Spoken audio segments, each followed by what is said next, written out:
know you go into a lot more detail beginning on page 178 within the book Monetization, but I think the tactic is absolutely critical to appreciate. Most people find that they cannot think of what they should offer for somebody for $1,000 or $5,000, and they're racking their brain and they're like, what can I deliver for $1,000? And what you've done is completely turn around that conversation and instead stop thinking about what you're going to offer for $5,000. Instead, start thinking about what the customer's end experience, what they're looking for, what they're looking to accomplish, how do they want to live their lives, how do they want to feel about themselves, what is the story that this person wants to think about themselves, what is the story that this person wants others to think about them. The real key to this is to understand your customer and what it is that they're looking for. I did some research in the wedding niche. I was in the keto niche, but I was targeting women that were about to get married. I quickly realized that the majority of women who are getting married care little for the day itself. They only want the pictures. It's all about the pictures. The end result for them is not the guy and it's not the day. It's actually the pictures. If you're a wedding planner, how valuable is that kind of intel to you?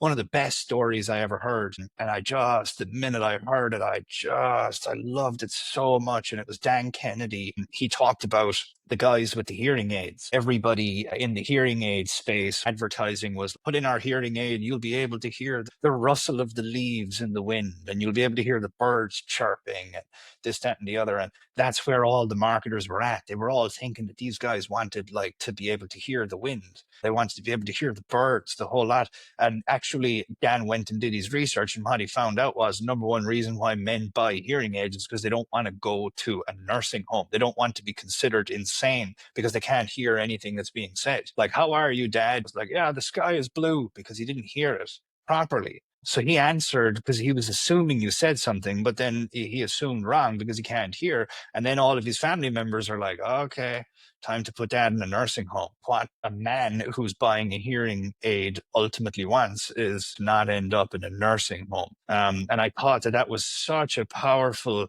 perspective of insight that you need to have. Like, and this brings up just a whole other topic. So many business owners just really don't understand their customers in any way, form, shape, or size. They just assume, they look at their competitors and they're like, their competitors are saying this, so we must say the same thing as well. But the reality is that's the blind leading the blind. Very few people have taken the time, the energy, the effort to really like speak to their customers, to really get on the phone, to talk to them, to get into an environment where they can really understand who they are. There's a great copywriter out there who made my business a tremendous amount of money over the years. Her name is Carleen Anglade Cole. Genius, brilliant copywriter. And she used to essentially like go around to her neighborhood and like knock on people's doors and ask them to come round to her house. And she would have these like little get-togethers. She would like give everybody, like coffee and biscuits and whatever. And she would just sit down because she was selling health supplements to people of a certain age. So she would call around to her community and like get everybody to come around to the house. And she would just ask them tons and tons and tons of questions. Who does that? Nobody does that.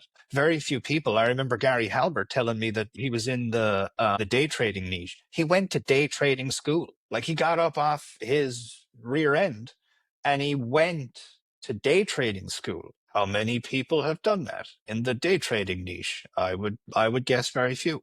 I remember when I was working with him, he made me get on the phone with 100 buyers of a specific product and talk to them and not get off the phone until they hung up. I was given just like dozens of questions to ask. And then when that was done, I was put on the phone with 100 people that didn't buy. And again, why didn't you buy? I was asked all of these questions until I was hunted off the phone. And that is a transformational experience. That's a very, very profound, you get your entire perception of everything in terms of who you're communicating to and how you should communicate with them and what you should say to them and how you should say to them and what you should offer them will be transformed from doing that.